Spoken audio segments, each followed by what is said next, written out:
Bonsoir à toutes et à tous, c'est ravi de vous retrouver comme tous les soirs sur Média TV dans 60 minutes pour comprendre. Nous sommes le mercredi 3 février et nous sommes en direct. Comme tous les soirs, vous le savez, nous allons essayer de décrypter pour vous ce qui fait l'actualité nationale et internationale. Nous le faisons avec vous, donc n'hésitez pas à réagir sur la page Facebook de Média TV ou sur le compte Twitter de l'émission sur le hashtag 60MPC. Les invités qui ont accepté d'être avec nous ce soir sont monsieur Mohamed Saddiqi, vous êtes secrétaire général du ministère de l'Agriculture et de la Pêche maritime. Merci d'avoir répondu à notre invitation. Saïd Ouattar, vous êtes ancien directeur, jusqu'à très récemment, en novembre 2015, de l'Institut agronomique et vétérinaire Hassan II et vous êtes spécialiste dans les études de sécheresse et dans la gestion des ressources en eau. Abdeslam Ziyed, vous êtes désormais un habitué de cette émission, vous êtes directeur de la recherche et de la planification de l'eau au ministère délégué chargé de l'eau. Et enfin, monsieur Kamel Bennouna, directeur de la Comader, la Confédération marocaine de l'agriculture et du développement rural. Merci messieurs d'avoir répondu à notre invitation ce soir.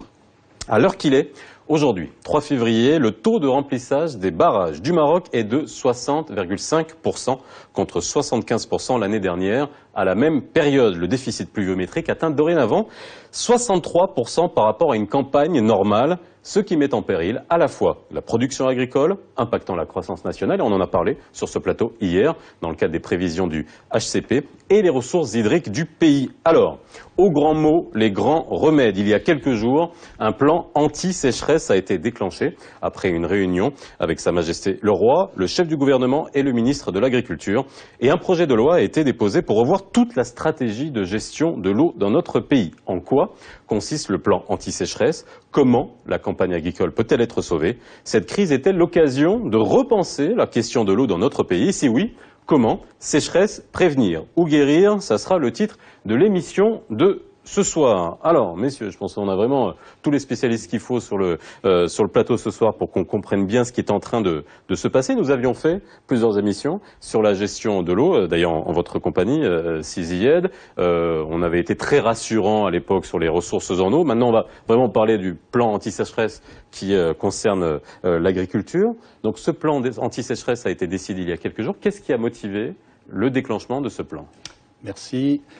D'abord, comme vous l'avez expliqué, il s'agit donc d'un déficit pluviométrique. Et nous sommes à mi-campagne agricole. Depuis le début de la campagne, nous suivons la situation d'une manière assez précise pour avoir des données très précises de terrain au niveau local, au niveau régional. Je voudrais juste préciser que quand on va sur Internet, sur water.gov.ma, on pouvait avoir, tout le public peut avoir tous les jours, et c'est mis à jour, les données des remplissages, de taux de remplissage des barrages. Donc c'est vrai que l'information, là, en tout cas, elle est disponible. Voilà. Donc nous avons tout un ensemble d'indicateurs que nous utilisons quotidiennement, régulièrement, pour pouvoir suivre donc la situation sur le plan agricole.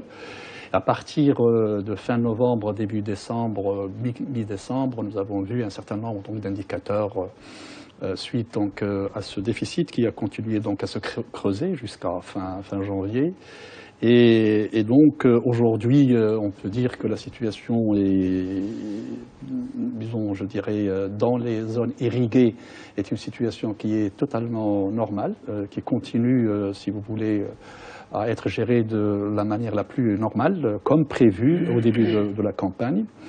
Évidemment, il y a un programme de vigilance avec nos collègues du département de l'eau pour pouvoir essayer de coordonner les actions, notamment en ce qui concerne ce qu'on appelle les turbinages. Je pense que Siziyed reviendra là-dessus.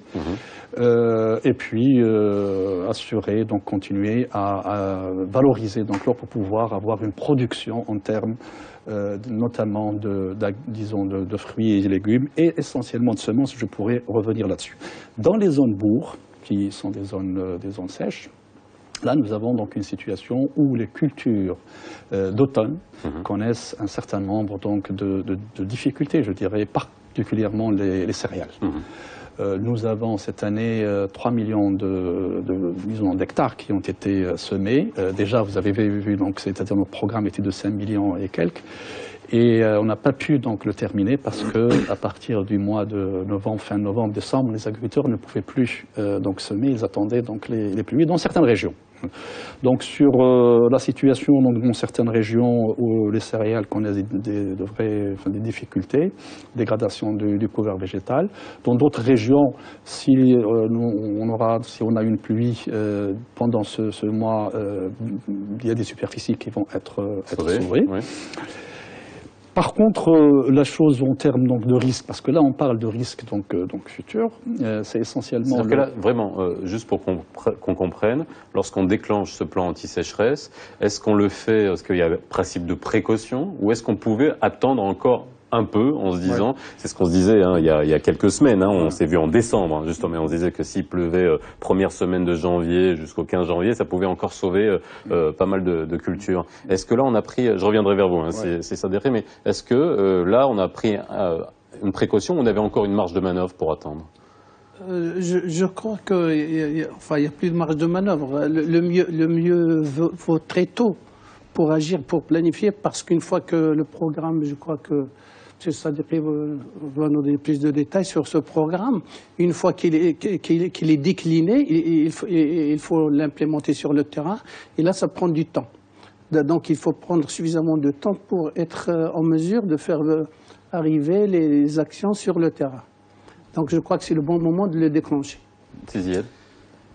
Si vous permettez, comme vous l'avez bien signalé au début, et en complément à ce qui a été dit par Sadeghi, moi j'apporte un complément par rapport au déficit pluviométrique. Effectivement, depuis le début d'année jusqu'à maintenant, on est dans une situation où il y a un déficit pluviométrique qui dépend des régions. Donc les déficits sont de 30 à 50% dans les régions sud et l'est, en général dans le bassin de la Melouia, dans la région de Rachidia, Soussana Sadra. Donc les déficits sont relativement moyenne. Au nord, les déficits atteignent parfois 50%, pour arriver jusqu'à 70% dans la région centre, donc dans le bassin de Sou. Donc nous sommes dans une situation par rapport effectivement à l'émission de décembre. On attendait encore la pluie pendant le mois de janvier, malheureusement. Donc le mois de janvier n'était pas vraiment favorable. Et donc c'est le moment, parce que maintenant on a plus de visibilité par rapport à la dernière fois. Donc ce déficit pluviométrique, il a eu des répercussions effectivement sur les écoulements. Donc les précipitations, c'est vrai que c'est faible, mais ça s'amplifie encore davantage au niveau des écoulements.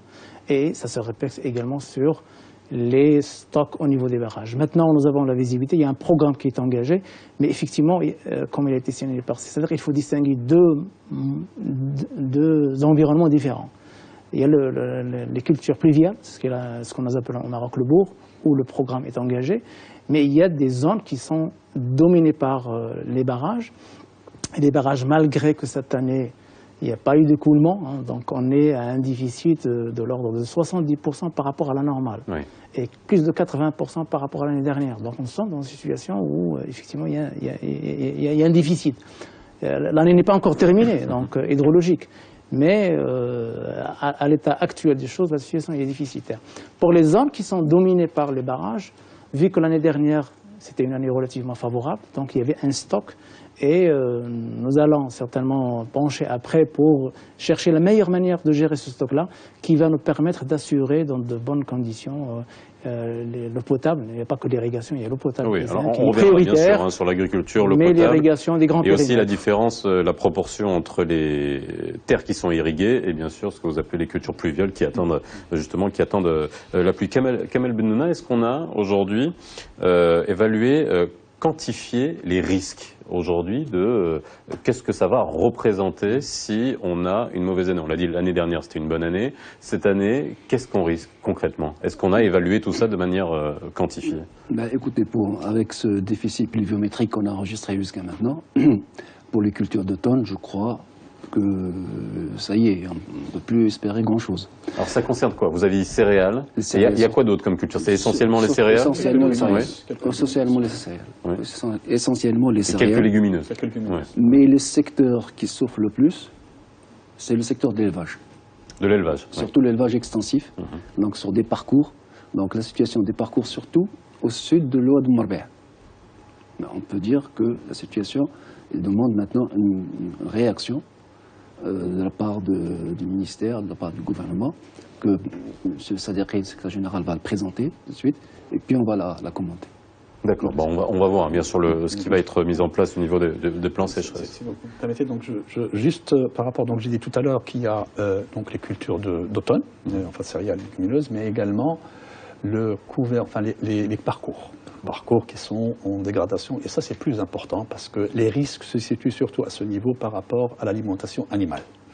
Nous sortons d'une année qui est extrêmement importante, l'année dernière, qui est, je dirais, record sur plusieurs plans, et nous avons reconstitué un cheptel qui est un véritable capital qui est difficile à reconstituer, et donc toutes les actions qui ont été menées ces dernières années dans le cadre de la stratégie globale du plan Maroc Vert nous a permis d'avoir ces 28 millions de têtes d'animaux en très bonne santé, et donc le risque dans le futur, c'est tout confondu, bovin, caprin, camélidés, et puis ovin, et donc le programme dont on va parler, c'est essentiellement, il va cibler disons, ces points de risque actuels. Alors, et je voudrais vraiment préciser, parce que votre question était importante, par rapport aux indicateurs. Quand est-ce qu'on peut dire... oui, c'est ça. Oui. Ben aujourd'hui, on voit dans certains journaux et tout ça, on a tardé, non, on suit la situation d'une manière précise. Nous, on la suit sur le plan donc agricole, nos collègues sur le plan donc des barrages, et nous avons des indicateurs par rapport au prix des fourrages, prix des animaux, etc. Nous avons des indicateurs par rapport au couvert végétal, les images satellitaires, etc., etc. Donc, lorsque ces indicateurs commencent à dépasser un certain nombre des niveaux, des seuils qui sont connus, là, on intervient. Donc, le programme, Sa Majesté a reçu Monsieur le chef de gouvernement et Monsieur le ministre le jeudi dernier. Le lendemain, le programme était déjà sur la table de Monsieur le chef de gouvernement pour pouvoir donc adopter. Et pour vous dire que les données sont là. Donc c'est très important. Alors, c'est-à-dire que le tableau de bord aujourd'hui, vous nous le dites, hein, c'est pas seulement le niveau de remplissage des barrages, mais il y a aussi toute une veille qui est faite, vous l'avez dit, d'images satellitaires, les parcours finalement aussi vous me parlez de pâturage, hein, finalement, bien sûr, pour que le bétail puisse s'alimenter. Et on va revenir sur ce point parce que c'est important, ça fait partie des axes. Ça, c'est le risque le plus important, celui-là. En plus, avec toute la flambée des prix que ça peut entraîner par la suite, ça on le verra. Ziad, avant qu'on parle de ce plan sécheresse, de son contenu et de quelle manière il va être appliqué, est-ce qu'on a connu ça dans le passé? C'est-à-dire cette situation qu'on vit aujourd'hui, quand est-ce qu'on l'a connue pour la dernière fois? Et est-ce qu'on a un retour d'expérience sur l'impact que ça a pu avoir à moyen et long terme? Oui, tout à fait. La sécheresse n'est pas un événement nouveau pour le Maroc. Le Maroc a vécu par le passé ce genre d'événement, et beaucoup plus sévère que ça. Donc, durant les années 80, il y avait des années successives, sèches. Donc, on n'avait pas autant de barrages. On n'avait pas autant de barrages. Et d'ailleurs, ce sont les sécheresses qui ont été enregistrées durant les années 80 qui ont donné l'orientation stratégique de construire des grands barrages qui assurent la régularisation interannuelle. Vous voyez maintenant, cette année, elle est très sèche, jusqu'à maintenant. Oui. Mais l'année dernière, c'était une année humide. Donc le stock de l'année dernière sur les barrages qui va nous permettre d'assurer l'alimentation en eau potable, la plupart des villes qui sont alimentées et les centres qui sont alimentés à partir des barrages, mais il va nous assurer la campagne agricole en cours. Il va nous permettre également de démarrer la campagne prochaine. Je parle des périmètres rayés. Et ça, c'est le résultat des orientations et des expériences des sécheresses vécues par le passé. Lorsqu'il y a une année sèche qui vient entre plusieurs années humides, on arrive à la gérer. La difficulté lorsqu'il y a une succession d'années sèches qui devient un peu difficile. Et je pense que cette année-là, nous espérons que les semaines à venir, donc la situation change, mais on se prépare à une situation difficile et on engage un programme par le ministère de l'Agriculture, mais également il y a des commissions qui vont commencer à travailler pour essayer de gérer notre stock des ressources en eau. Donc on parlera après qui sont les mesures qui sont engagées pour gérer de manière rationnelle et efficace le disponible des ressources en eau. Donc aussi bien pour le dégagement des ressources qu'on peut dégager, les ressources souterraines qu'on peut aussi mobiliser pendant cette période-là, mais à partir de maintenant, il y aura un suivi rapproché, il y aura de la vigilance qui sera déclenchée pour accompagner le programme engagé par le ministère, mais également pour une gestion rationnelle des ressources. C'est ce que nous avons vécu par le passé qui nous permet un petit peu d'avoir plus de visibilité, plus d'autonomie dans la gestion des ressources en eau. Alors, on va donc ce plan. Vous vouliez réagir? Oui, je voulais dire que pour donner une idée chiffrée, Oui. c'est-à-dire sur les 30 dernières années, la production céréalière varie de l'année la plus sèche, c'est autour de 22 millions de quintaux. Oui. Et l'année dernière, c'était la meilleure année, c'était 112 millions de quintaux. D'accord, Donc ça varie de 20, Ouais. 115 millions. hein, 115 millions. Donc Fois ça 5, varie on peut de diviser 20 par à 5, voire 6. Ouais. Voilà. L'impact est quand même assez énorme. Parce que ce rapport va nous permettre de voir justement entre, le rapport qu'il y a entre les surfaces irriguées et les surfaces qui ne sont pas irriguées. On verra. Ça sera sur les problèmes structurels qu'on peut avoir au niveau de l'agriculture marocaine. Alors, ce plan d'urgence, aujourd'hui, est-ce que vous pouvez nous le décrire? Qu'est-ce qui va être mis en place de manière concrète? Je sais qu'il y a 3 axes, je vous laisse nous les décrire, si ça te dit après. Très bien. Alors, d'abord, on n'appelle pas... C'est pas un plan d'urgence. C'est pas un plan d'urgence. C'est un plan anti-sécheresse. Il s'agit d'un programme de gestion du déficit, des risques, ou je dirais de l'impact possible du déficit actuel d'irrigation. Donc c'est un programme, je dirais, proactif par rapport donc à ces impacts possibles. Et également, je dois préciser qu'il s'agit d'un programme qu'on va gérer par étapes. Parce qu'il va falloir le gérer en fonction des conditions climatiques. Si demain il pleut, on va changer de stratégie. Donc nous avons toute cette équation avec tous ces paramètres qu'on a intégrés dans le programme. Alors Je ne demande pas de faire la météo, mais est-ce qu'on a des prévisions? Je sais que bon, on a les prévisions qu'on voit nous à la télévision. Bon, je pense que vous en avez des plus lointaines, mais sur quelques jours. Alors les prévisions solvables sur lesquelles Ouais. on peut engager, c'est Ouais. des quelques jours, hein, donc ça varie Oui. de 5 à 7 jours C'est ça, maximum. c'est ça. Malheureusement, Enfin, d'ici la semaine prochaine, on risque pas d'avoir de la il n'y a pas pluie. grand-chose. Bon, Mais ok, ça, après, peut-être qu'il y a des On verra. indices. Mais c'est ça. Oui, donc je dirais, alors nous avons, le programme repose sur 3 grands volets. Le premier volet, ce sont les ressources animales, comme on a dit, donc c'est le cheptel. Et tout l'esprit donc de cette intervention par rapport à cette composante, c'est de sauvegarder ce capital, comme j'ai dit, donc capital animal. Et c'est très important parce que c'est ça ce qui est difficile à reconstituer. Nous avons 3 actions essentielles donc à ce niveau. D'abord, l'alimentation du bétail.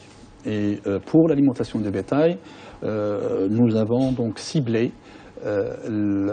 D'abord, nous avons des méthodes et des approches, si vous voulez, en termes d'intervention que je pourrais expliquer qui sont novatrices, parce que nous devons assurer d'abord la rapidité d'intervention, on doit intervenir rapidement. Deuxièmement, transparence et puis intervention directe pour toucher le petit agriculteur par rapport à l'ensemble donc, des composants. Alors pour je me permets de vous couper à chaque fois pour qu'on puisse préciser des D'accord. points, hein, comme ça. Très bien. Quand vous dites agir de manière urgente, alors on est sur le cheptel. Quand on dit de manière urgente, qu'est-ce qui peut arriver? Quel laps de temps on a avant que un éleveur perde son bétail s'il n'a pas suffisamment, ou alors quel impact ça peut avoir finalement, soit sur la qualité du bétail, soit sur sa viabilité tout simplement? Non, écoutez, les éleveurs actuels, ils ont changé, ils ont beaucoup évolué Oui. par rapport aux éleveurs des années de sécheresse des années 80-90. Avant, ils attendaient une sécheresse. Une fois que la sécheresse est établie, l'éleveur délestait tout son troupeau, vendait son troupeau avec des prix dérisoires. Actuellement, qu'est-ce qu'on voit? C'est que dès que l'éleveur voit un peu les prémices d'une sécheresse, il commence à délester son troupeau par les agneaux, par les produits les plus faibles, les plus chétifs. Donc il abat. Non, à vendre. Il vend. Ouais, il vend pour l'abattage. de toute Ça façon. permet, il fait une perte de coût. Avec les prix de vente, ça permet d'alimenter le reste du troupeau, ou pas. D'autre part, ça soulage le pâturage, parce que la charge à l'hectare, il est moins. Et surtout, troisième point très important, c'est qu'il effectue une sélection, ce qu'on appelle en génétique la sélection massale.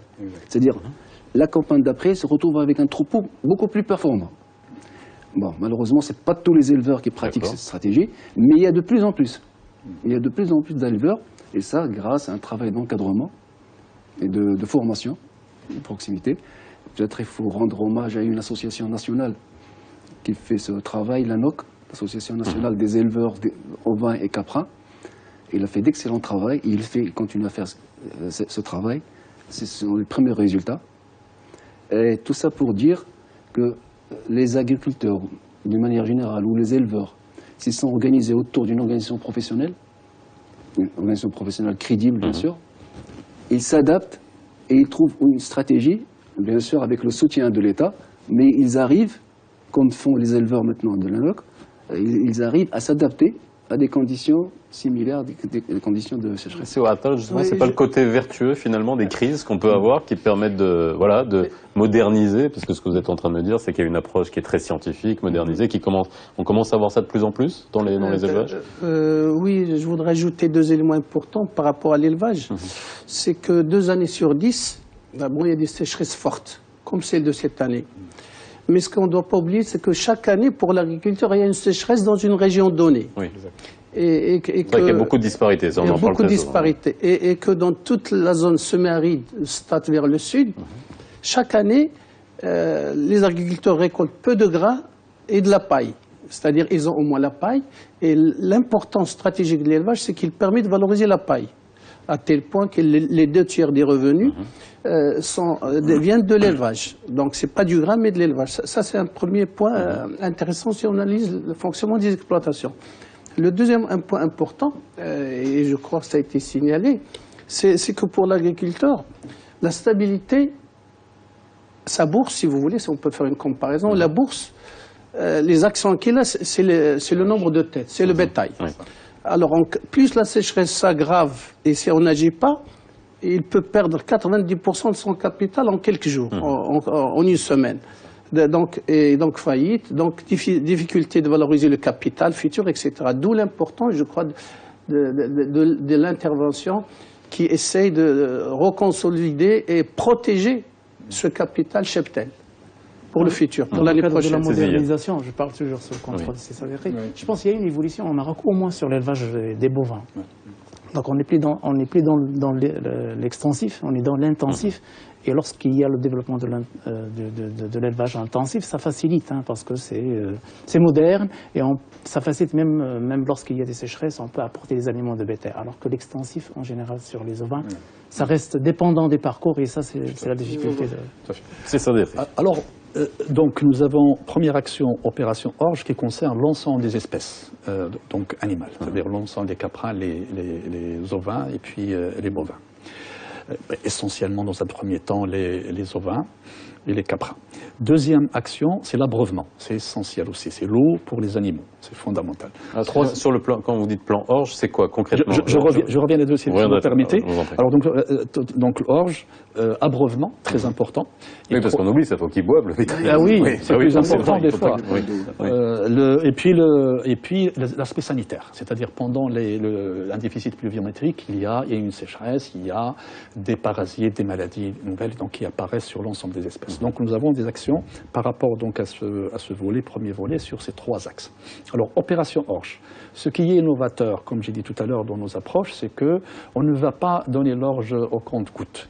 L'État va soutenir l'orge pour qu'il soit vendu à un prix de 2 dirhams. C'est-à-dire le prix ciblé, c'est 2 dirhams au niveau de l'ensemble du territoire. Parce que, comme a dit Saïd Ottar, c'est que toutes les régions sont concernées. Peut-être les régions du Sud, paradoxalement, cette année, elles résistent mieux parce qu'il a plu au début. Et donc, sur le plan pâturage, ils tiennent encore le coup. Ça peut sembler paradoxal. Oui.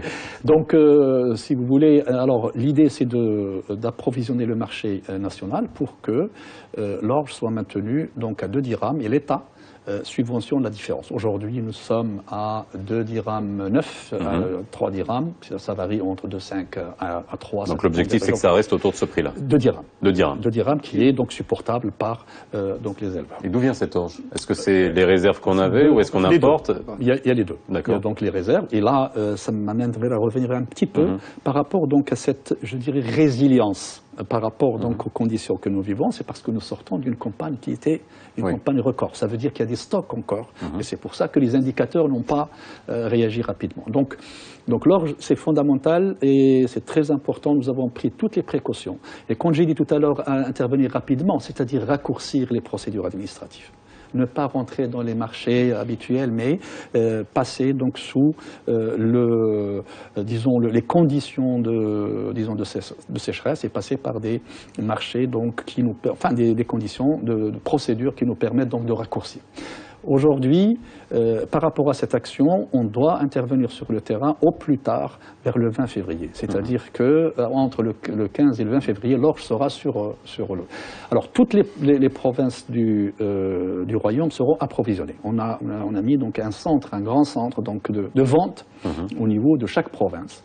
Et évidemment, pour s'assurer que le prix soit maintenu, nous avons mis en place une surveillance. Donc l'État, enfin les services du ministère, avec le ministère de l'Intérieur, on va suivre. On ne va pas intervenir au niveau des ventes, mais on va suivre les prix. C'est-à-dire qu'il faut qu'on s'assure que les prix, et qu'il n'y ait pas de spéculation, qu'il n'y ait pas... Alors justement, parce que nous, moi je suis un urbain, je ne suis pas un rural, et je ne sais pas, quand vous nous dites ça, je ne sais pas comment ça se passe, à partir du moment où un éleveur va aller acheter, justement, dans ce cadre-là, va aller s'approvisionner. Ouais. Est-ce que ça passe par des circuits, on connaît les circuits d'intermédiaires qui on va dire, font beaucoup de dégâts dans les filières. Est-ce qu'on a une manière aujourd'hui de sauter ces intermédiaires pour assurer justement aucun stockage, aucune spéculation sur une subvention là, parce que là on parle de subvention. Tout à fait. Là, justement, je voudrais saluer cette initiative prise par le ministère de l'Agriculture, la procédure de distribution d'orge. Parce qu'avant, qu'est-ce qu'il y avait? L'éleveur, le petit éleveur de montagne, devait s'inscrire dans une liste. Et cette liste doit être émargée par les représentants des chambres d'agriculture, les élus des communes rurales. Elle doit être émargée par les autorités locales. Et doit être signée, validée, contrôlée par les services du ministère de l'Agriculture. Pour qu'à la fin, le petit éleveur prenne un sac ou deux, un quintal ou deux. Donc c'est le parcours du combattant. Oui. Parcours administratif du combattant. Par contre, cette année, c'est pour ça que je salue cette initiative, très courageuse, ça va être, ils vont approvisionner des sites et ça va être à guichet ouvert.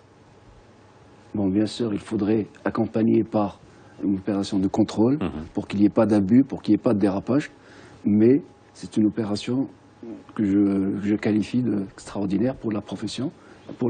C'est une première, quand vous dites c'est une innovation de fonctionner comme ça? Guichet ouvert, c'est une première. Ouais. J'ajouterais que, parce que moi j'ai vécu toutes les sécheresses comme tout le monde, depuis les années 80, 98, etc.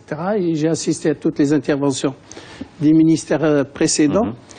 Comme ça a été expliqué par M. Benouna, avant, quand il y a un problème d'aide, ça passe par les autorités locales, etc. Ils ont un fardeau énorme, les gens se plaignent, il n'y a pas de transparence, il y a des gens qui reçoivent plus, moins, etc. Tout ce que ça peut provoquer, hein, dès qu'on complique les procédures administratives, on sait ce que ça peut provoquer. Alors, dans le cadre du plan Maroc vert, je crois qu'il y a deux initiatives qui ont été menées très intéressantes. C'est l'identification du cheptel.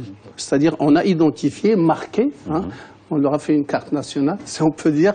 Donc, les agriculteurs, sur Internet, etc. Et c'est très important parce que sur la base de ces bases de données, c'est un outil d'aide à la décision, on peut facilement faire arriver l'aide à l'agriculteur numéro X dans telle province, dans telle commune, sans autre intermédiaire. Ça réduit le fardeau pour les autorités locales. C'était un casse-tête chinois.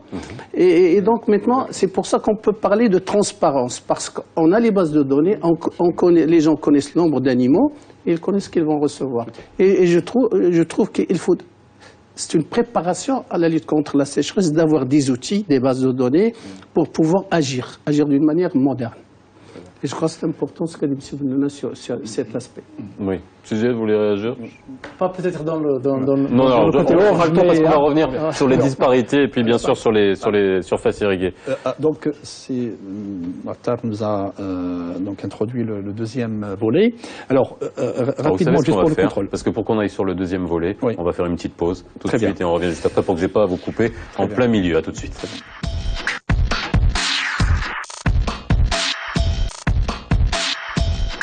Le plan anti-sécheresse, c'est ce dont on parle aujourd'hui dans 60 minutes pour comprendre. Alors, Monsieur Sadderkhi, on va continuer bien sûr sur ce que contient ce plan anti-sécheresse. On va parler aussi de...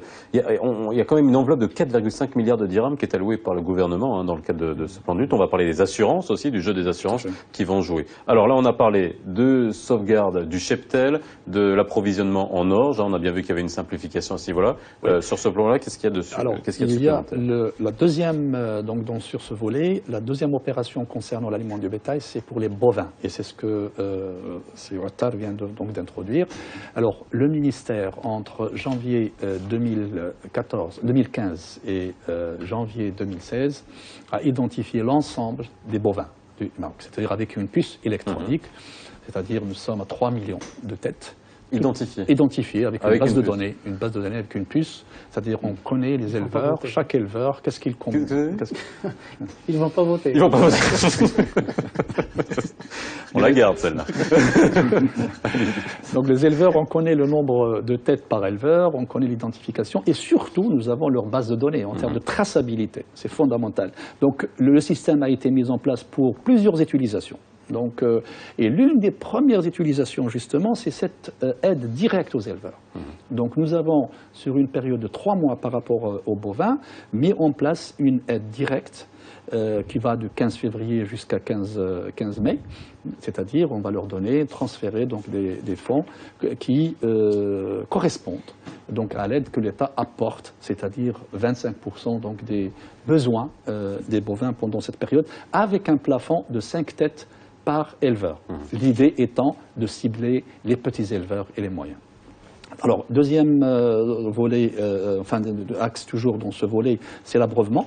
Nous avons à peu près 430 points d'eau qui vont être construits. Et là, je vais passer la parole à M. Zied, puisqu'on va parler des points d'eau. Alors justement, l'abreuvement, c'est important. Oui. Et là, bon, là, c'est vrai qu'on a l'habitude de parler des surfaces irriguées, des surfaces non irriguées, mais là, on parle vraiment d'abreuvement des bovins. Comment ça fonctionne? Effectivement, donc, pendant les périodes sèches, c'est beaucoup plus les zones bourgs qui souffrent, hein, donc, et les bétails. Donc, à côté de ce qui est engagé, il faut avoir de l'eau. Donc on essaye de mobiliser la ressource.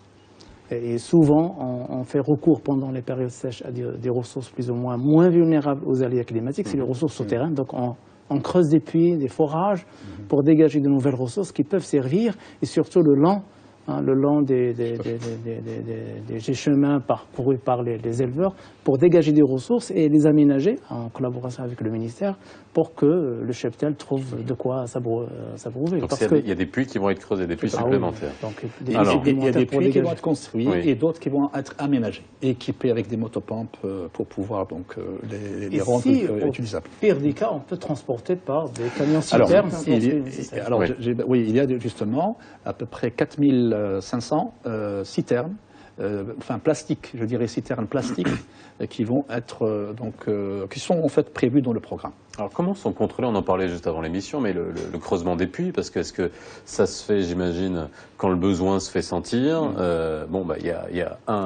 On sait que c'est censé être très contrôlé, on ne creuse pas un puits comme ça, mais est-ce que là, il y a un vrai contrôle qui est mis en place, soit pour simplifier, soit pour permettre d'identifier, on va dire, les meilleurs endroits, et surtout de ne pas aller pomper dans les nappes phréatiques là où il ne faut pas? Est-ce que ça, c'est contrôlé d'une manière... dans les conditions normales, dehors des situations de pénurie, normalement, l'eau, c'est du domaine public. Elle n'est pas privatisée, donc ça appartient à tout le monde.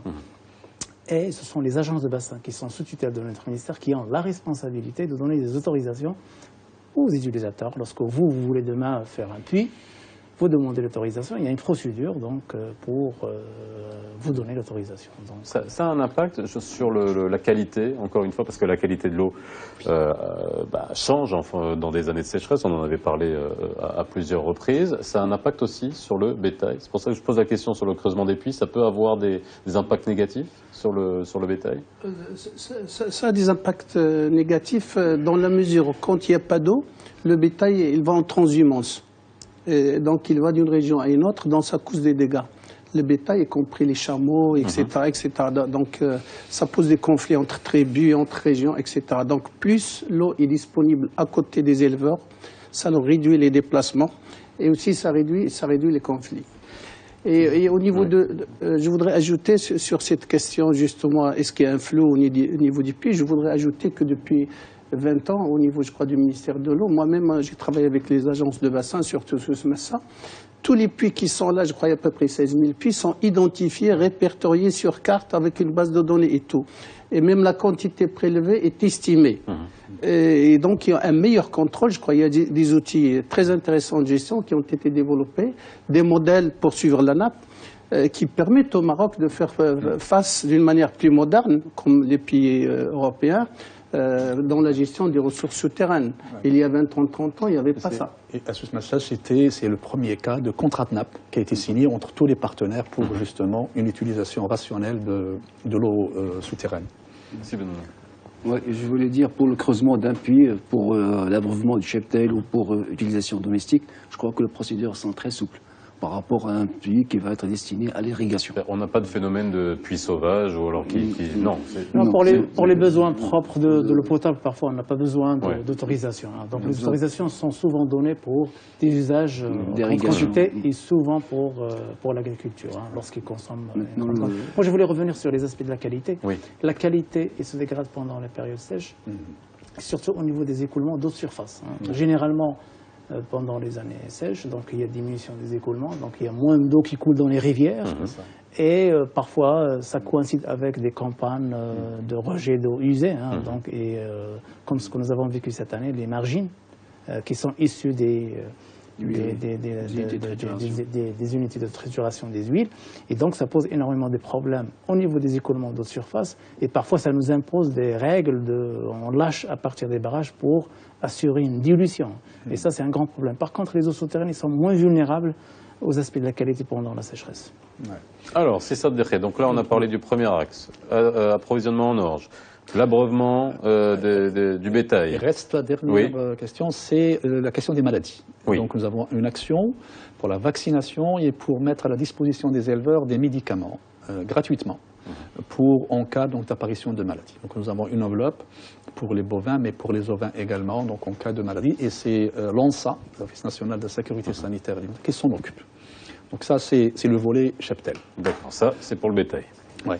Alors, il y a un deuxième axe. Deuxième axe, c'est la protection des ressources végétales et la production végétale. Alors pourquoi je dis protection? Parce que le plan Maroc vert a une approche de reconversion des cultures dans les zones sèches, enfin les zones, je dirais, bourgs, vers d'une monoculture telle que les céréales, vers un système où nous avons des cultures associées. C'est-à-dire d'olivier avec céréales, olivier, céréales avec rosacées, etc. Et donc, ce capital, nous avons planté plus de, peut-être, autour de 270 000 hectares, et ça cible l'agriculture solidaire. Ça concerne donc les petits agriculteurs et les moyens. Alors, nous avons des plantations jeunes, c'est-à-dire qui datent de moins de 5 ans. Les plantations qui ont moins de 4 ans, de 2 ans plutôt, elles sont sous contrat avec les opérateurs qui ont planté.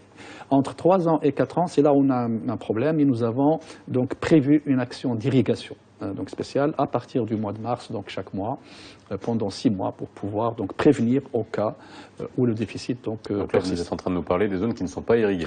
Je parle des zones bourgs, c'est-à-dire qui ne sont pas irriguées. Et donc, ces plantations, c'est pour ça que c'est un capital également, donc il faut les sauver, il ne faut pas qu'il y ait de risque. Donc, lorsqu'elles sont jeunes, il y a un risque, si vous voulez, elles ne peuvent pas résister. J'ai une question, parce que vous avez parlé du plan Maroc vert, et j'ai Mohamed sur Facebook, il dit pourquoi parlons-nous de mesures anti-sécheresse alors que le plan Maroc vert est censé nous garantir la sécurité alimentaire? Est-ce que c'est... Je crois que c'est une question récurrente. D'ailleurs, la presse, quand on lit la presse, on a l'impression que le ministère est responsable de la sécheresse. Or, les données réelles dans tous les pays du monde, montre que tous les pays du monde, du pôle nord au pôle sud, vivent des périodes de sécheresse. Chez nous, ce qui est différent, c'est que nous sommes dans des zones semi-arides à arides. Donc la sécheresse n'est pas un accident, c'est une donnée structurelle récurrente. Ça, les gens doivent le comprendre. Ils doivent aussi comprendre que cette année... Quand on rentre sur Internet et quand on voit Maroc, pays semi-aride. Voilà, exactement, dans les climats. D'ailleurs, la pluviométrie sur plus des 2 tiers du Maroc, c'est moins de 350 mm, alors qu'une céréale a besoin de 600 mm. Déjà, structurellement, on est dans des zones déficitaires. Donc, deuxième élément que je crois les gens doivent savoir, c'est pas leur faute, ils ne sont pas dans l'agriculture. Chaque année, nous, on vit la sécheresse. Cette année, parce que c'est généralisé, et donc ça fait le buzz un petit peu. Chaque année, il y a un problème de sécheresse. Chaque année, les agriculteurs affrontent les difficultés, la variabilité, etc. Ça c'est un deuxième point très important. Et je voudrais signaler que si on prend les pays les plus avancés, par exemple les États-Unis, chaque année, ils ont des programmes similaires d'intervention, de soutien. On estime à 6 à 8 milliards de dollars ce que dépensent les Américains dans le soutien. Bon, ils ont le problème de sécheresse, mais ils ont aussi d'autres problèmes. Mais la sécheresse, même un pays avancé, moderne, a des programmes de lutte contre la sécheresse. Donc c'est une donnée et les programmes, le meilleur plan du monde ne peut jamais arrêter les phénomènes planétaires qui nous dépassent. C'est Benoît. Oui, mais je réagis à cette question sur le plan Maroc vert et je mets ma casquette d'ancien directeur d'office régional de mise en valeur agricole. L'un des grands apports du plan Maroc vert, c'est la reconversion de l'irrigation gravitaire en irrigation goutte à goutte. Il y a un phénomène extraordinaire qui se développe maintenant à travers tout le pays, à travers tous les périmètres irrigués. J'étais dans l'état de là, on avait un programme de 50 000 hectares à reconvertir en goutte à goutte, et tout ça à la charge de l'État. L'agriculteur n'avance pas un centime. On est déjà à 12 000 hectares sur les 50 000 hectares. Pour les petits. Oui. Non, pour la reconversion globale. Collective. La reconversion collective. Donc, ils sont déjà 12 000 hectares qui sont déjà reconvertis. Vous voyez un peu l'économie d'eau qu'on fait. On quantifie justement oui, le goutte à goutte, ce que ça fait économiser en termes d'eau. C'est le contexte climatique, comme l'a été signalé, caractérisé par la rareté et le climat semi-aride qui a imposé au pouvoir public de très longtemps, à côté des cultures pluviales, développer l'irrigation. Parce que l'irrigation, c'est le remède de la situation de dépendance totale des pluies. Lorsqu'il y a une année où il y a des apports, on les stocke pour pouvoir irriguer. Et c'est la raison pour laquelle des grands périmètres ont été développés. Actuellement, nous avons de grands périmètres qui sont dominés par les barrages, qui assurent quand même une production malgré les fluctuations pluviométriques. Et puis, effectivement, comme a été signalé, la reconversion, le but d'abord c'est la valorisation comme visé par le département en charge de l'agriculture, mais c'est une économie d'eau qui est importante dans un contexte caractérisé par la rareté. Et ça c'est quelque chose c'est une mesure d'abord d'adaptation, même au changement climatique, étant donné qu'on essaye de tirer le maximum de profit des disponibilités des ressources en eau qui sont relativement Un chiffre. Excusez-moi, alors je vous laisse. Allez-y. La meilleure preuve de ce qu'a dit Siziyed, c'est que le Marocain, le consommateur, n'est pas encore affecté par la sécheresse. Il peut aller au marché, on a les légumes, on a les fruits, bon, les prix varient. Les prix varient. Il attend le coup venir. Est-ce que justement donc il y a un le coup va effet venir tampon, c'est-à-dire il y a un effet tampon, il y a tout un tas de productions qui rentrent dans l'alimentation des villes urbaines et même rurales, qui sont assurés par les périmètres irrigués. C'est-à-dire on n'a pas, heureusement, qu'on a ce volet irrigation qui compense et qui permet d'assurer le tampon.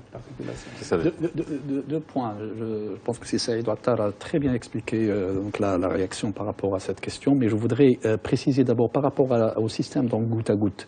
Nous sommes dans le cadre du plan Maroc. C'est parmi les actions les plus importantes pour l'économie d'eau.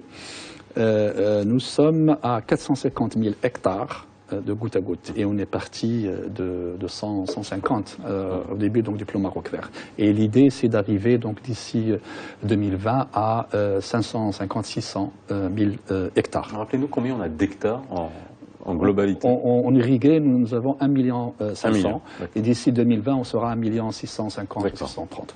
Alors deuxième chose c'est que par rapport à la question parmi les actions, si vous voulez, de vivre et de gérer l'agriculture dans le semi-aride, c'est d'avoir des actions telles que celle-là.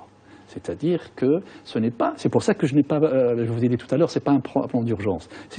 C'est prévu. C'est-à-dire que lorsque on a jugé que les paramètres sont là, on a jugé qu'il fallait intervenir, c'est parmi les stratégies, si vous voulez, d'intervention.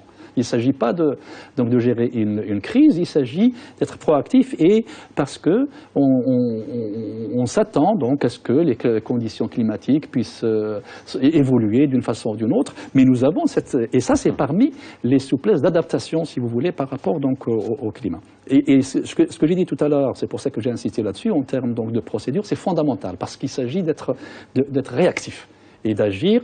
Et donc ça, les pays qui vivent les mêmes conditions que nous, ils ont ces stratégies, si vous voulez, en plus des techniques pour faire face donc en termes d'efficience d'utilisation de l'eau, etc. On peut en parler, mais c'est dans le plan Maroc Vert également.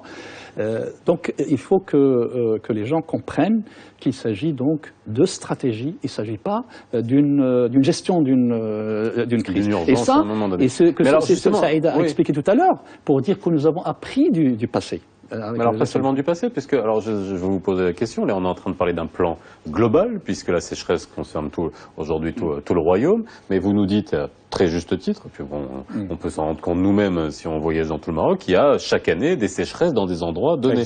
Est-ce qu'il y a des plans, on va dire régionaux, qui sont déclenchés sans que ça soit si médiatisé que ça? Est-ce que chaque année, il y a des plans comme ça qui sont déclenchés sur des régions particulières? Chaque année, on avait des opérations d'or, chaque année, et c'est comme ça qu'on a appris. Oui, localisé, c'est-à-dire qu'on déclare une province, disons, sinistrée, ou sous sécheresse, ou sous déficit, ou chaque année, on gère ça, et donc, mais cette année, c'est plus généralisé. Donc c'est ça la différence.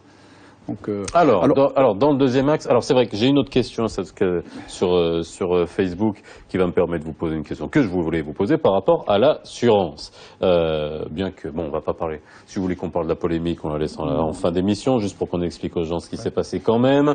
Hein. Mais j'ai Yamina qui nous dit, parmi les mesures du plan, alors ils appellent ça plan d'urgence, hein, vous voyez comment les gens perçoivent ça, plan d'urgence anti-sécheresse, l'assurance agricole jouera cette année un rôle important avec l'indemnisation des agriculteurs sinistrés. Yamina nous dit 1 million d'hectares est concerné. Vous allez nous confirmer le chiffre. Mais alors, l'assurance, comment ça fonctionne? On parle d'indemnisation. Qui est indemnisé et comment c'est déclenché? Je dois dire d'abord pour que cette question est très pertinente, c'est très important. L'assurance est parmi, si vous voulez, les actions qui ont été encouragées dans le cadre du plan Maroc Vert. Parce que justement, étant dans un climat donc semi-aride, et c'est parmi les outils, si vous voulez, de gestion des conditions climatiques. Et donc, nous avons commencé avec 350 000 hectares assurés. Assurés, c'est-à-dire les agriculteurs viennent assurer leur culture, c'est en fonction du nombre d'hectares, et l'État soutient donc cette assurance, c'est-à-dire pour que ce soit, disons, l'État subventionne, si vous voulez, cette assurance. Et cette année, c'est la première fois qu'on atteint 1 million d'hectares assurés, et c'est le plafond que nous avons dans le contrat avec la MAMDA. Et donc c'est pour ça qu'aujourd'hui, et les conditions donc, de sécheresse ont montré que les agriculteurs, si vous voulez, il y a un engouement par rapport donc, à cette question d'assurance, qu'il y a une appropriation, et ça concerne les petits, les moyens, les grands, etc. Et ça, c'est fondamental. Sur le 1 million, si vous voulez, d'hectares aujourd'hui, les agriculteurs vont être indemnisés par l'assureur, sur la base, bien sûr, des observations de terrain et tout ça. Et par rapport aux actions que nous avons dans ce plan, on va accélérer l'indemnisation des agriculteurs. C'est-à-dire, lorsqu'on aura fait donc, le constat pendant le mois prochain, les agriculteurs vont être indemnisés pendant le mois de mai ou juin maximum, alors que d'habitude, ça tarde. Donc, et l'objectif, si vous voulez, pour l'assurance, c'est de diversifier le produit. On ne doit pas rester uniquement sur les céréales, parce que ça concerne uniquement les céréales. Oui, alors on va rappeler, cette assurance, c'est une assurance multirisque céréalière. Plus légumineuses, on dit céréales, plus légumineuses. Alors qui assure en cas de grêle, de sécheresse, quand il y a trop d'eau aussi, quand il y a des inondations. Ces mécanismes d'assurance, c'est nouveau dans la culture. C'est pour ça qu'aujourd'hui, on a besoin d'alternatives, on a besoin de diversifier tous ces produits d'assurance. Et ça a été nouveau dans la culture agricole marocaine. C'est tout à fait nouveau. Bon, tout à l'heure, j'ai cité qu'aux États-Unis, on 8 milliards de soutien en cas de sécheresse, 8 milliards par an de dollars. Sur les 8 milliards, il y a à peu près 2 milliards qui sont couverts par l'assurance. Donc l'assurance, le système d'assurance est beaucoup plus avancé, et donc ça réduit un petit peu le fardeau de l'État, et puis ça sécurise les agriculteurs. Donc je crois que c'est nouveau, que c'est très important. Il faut qu'on aille vers des systèmes qui régulent, qui permettent à l'agriculteur de ne pas subir, d'avoir des conséquences néfastes sur... Alors, une assurance, on reçoit, on est indemnisé à la hauteur d'une récolte qui est prévue, mais de quelle manière ça pérennise? Parce qu'il ne suffit pas seulement d'indemniser, mais que la campagne suivante puisse être assurée? Est-ce que ça permet de... Non, même pas pour la campagne suivante. Par exemple, pour cette année, pour ce cas, on demande à la MAMDA d'accélérer, d'activer un peu son constat, d'indemniser les agriculteurs pour qu'ils puissent refaire une culture de substitution. Parce que culture de printemps, espérons avoir un mois de février et un mois de mars pluvieux, donc on peut toujours réussir des cultures de printemps, tournesol, maïs. Donc si l'agriculteur perçoit son indemnité pour les cultures d'automne, il peut toujours investir pour une culture de printemps. Mais la finalité de l'assurance, c'est, je ne sais pas, peut-être c'est toujours le contraire. Mais la finalité de l'assurance, c'est d'encourager les agriculteurs à investir. C'est ça la logique. C'est ça la logique de l'assurance. C'est pour ça que je pose la question. Est-ce que c'est juste une indemnisation pour compenser la perte qu'on peut avoir à cette campagne, c'est ou alors pour que les agriculteurs continuent toujours à investir et à exploiter. Donc c'est ça la finalité de l'assurance. C'est partout dans le monde, ça se fait de cette manière. Tout à fait, Siziel a tout à fait raison. Donc l'idée, l'objectif, c'est justement de le soutenir, de l'accompagner pour qu'il puisse justement investir. Et juste pour vous donner le chiffre, on parle de 1 million d'hectares et on parle de 1,250 milliard en termes de capital assuré. Et donc ça rentre dans la culture. Et c'est ça ce qu'il faut comprendre. C'est fondamental, ça rentre dans la culture et ces conditions, si vous voulez, de déficit pluviométrique nous ont montré que les agriculteurs ont été sensibilisés pour aller vers ce produit. Et c'est pour ça qu'il faut absolument le diversifier, aller vers des autres cultures et le cheptel, pourquoi pas les animaux. Et donc, mais pour ça, il faut diversifier donc les acteurs, etc. Mais ça, c'est un autre sujet. Oui, vers d'autres compagnies d'assurance, et qu'il y en ait plusieurs, et que qu'on ne soit pas sur une seule qui prenne le relais. La preuve de 350 000 hectares, on est passé à 1 million d'hectares en l'espace de 2 ans, 3 ans. Donc, oui. Si vous permettez, je voudrais ajouter... Parce qu'on était au deuxième axe du plan. Mais allez-y, je vous fais au niveau des effets tampons, il n'y a pas que l'assurance. Je crois que c'est très important parce que si on écoute les discours, les discussions du Parlement, etc., on a l'impression que les gens ne savent pas réellement ce qui se passe dans l'agriculture et ce qui s'est passé. Je m'explique. C'est-à-dire, les sécheresses qu'on a vécues les années 80, ils avaient un effet catastrophique. Pourquoi? Parce que la plupart des agriculteurs, ils avaient des niveaux de rendement faibles. C'est-à-dire, même en bonne année, ils arrivent à 10, 15, 12 quintaux à l'hectare. Quand une mauvaise année arrive, c'est la catastrophe. Or, depuis 1900, les années 80 maintenant, qu'est-ce qu'on constate? On constate qu'il y a des innovations technologiques, qu'il y a une amélioration de la productivité, et qu'en année normale, un agriculteur qui suit les bonnes pratiques, il arrive à 45 en bourg. On ne parle pas de l'irriguer. Il peut arriver à 40-45 quintaux à l'hectare.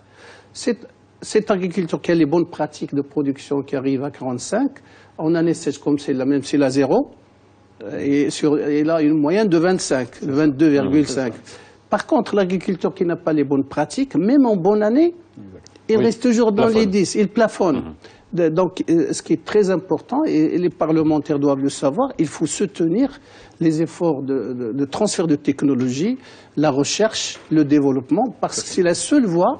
Si on veut, c'est-à-dire faire augmenter le rendement, il y a toujours variabilité des rendements, on n'y peut rien, on est en climat sous-marin, mais on est dans des niveaux où l'effet, on est moins vulnérable.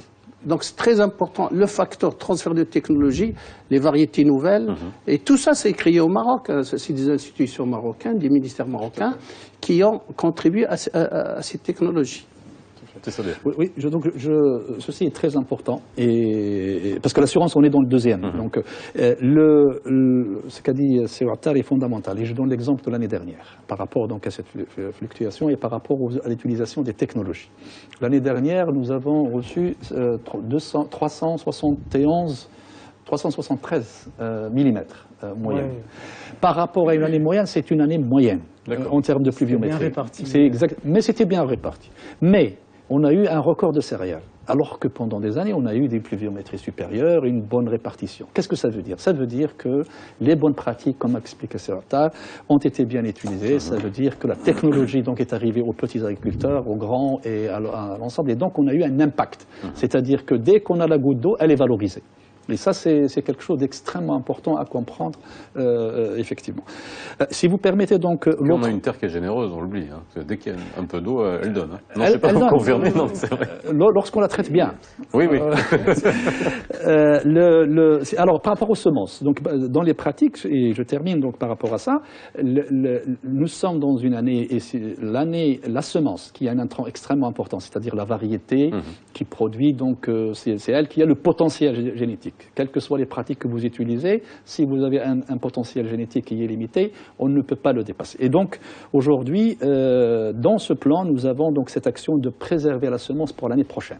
Et nous avons donc un programme pour produire 1 million de Kento dans les zones irriguées. Donc là, on va l'assurer dans les zones irriguées, à peu près 25 000 hectares. Et nous avons un stock de à peu près 1 950 000. Donc, alors, il nous reste 4 minutes, il nous reste le troisième axe qui concerne l'approvisionnement en eau potable des populations dans les zones reculées.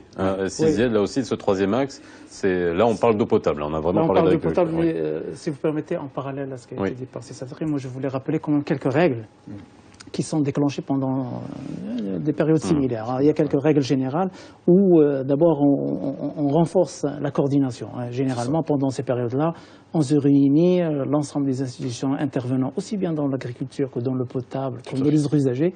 Donc la vigilance est augmentée. Ça, c'est la première règle. Donc il y a des comités au niveau territorial. Le principal reproche qu'on vous fait à chaque fois, c'est que justement, il y a énormément d'institutions qui gèrent l'eau et on a du mal à les mettre ensemble. Oui. Alors,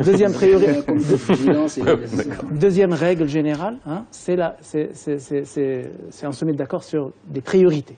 D'abord, on sait que pendant les périodes sèches, la priorité est donnée à l'eau potable, puis après à l'irrigation, puis après, pendant cette période-là, on fait le turbinage des eaux, on produit l'électricité des eaux qui sont destinées à l'irrigation. Donc on arrête souvent les turbinages exclusifs. Donc ce sont des règles qui sont arrêtées de manière générale.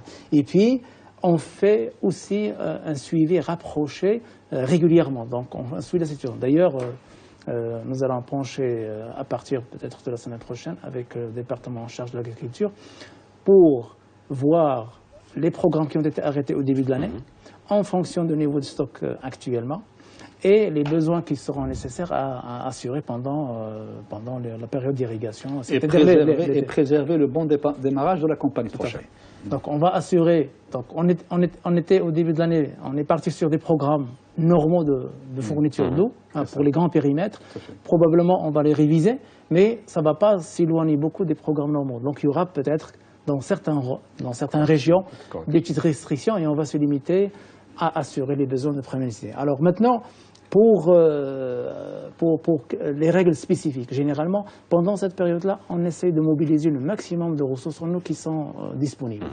Et souvent, on fait une exception où on peut surexploiter les ressources souterraines pendant cette période-là. Les ressources souterraines, c'est un stock. C'est vrai qu'il faut l'exploiter de manière rationnelle et durable, mais pendant cette période-là, on fait des exploitations exceptionnelles pendant cette période-là. Et c'est au cas par cas. Et puis, on essaie un peu de mobiliser le maximum de ressources qui sont disponibles et en même temps, on essaie de privilégier la gestion de la demande. Pendant cette période-là, il faut essayer de lutter contre les pertes, et les pertes existent pendant le transport de l'eau dans les canaux. Donc on essaie aussi bien pour le secteur de l'eau potable que le secteur de l'irrigation, mobiliser des campagnes de sensibilisation et des comités de vigilance pour réduire au maximum les Alors, pertes. on arrive au bout de l'émission, il y aurait beaucoup d'autres choses à dire. Très important dans le dernier axe. Nous avons donc une action de 2,3 milliards, donc des dirhams, très importante par rapport à l'agriculture solidaire. C'est de continuer donc les projets de ce qu'on appelle donc l'agriculture solidaire et de plantation, et c'est très créateur d'emplois. Voilà. Il reste un point sur la loi, parce que ça aussi c'est un volet, la loi sur l'eau qui a été approuvée par le Conseil du gouvernement. On en reparler. Et puis la grande question, c'est de savoir comment augmenter finalement le pourcentage aussi des terres irriguées. Voilà, ça c'est une grande question pour l'avenir.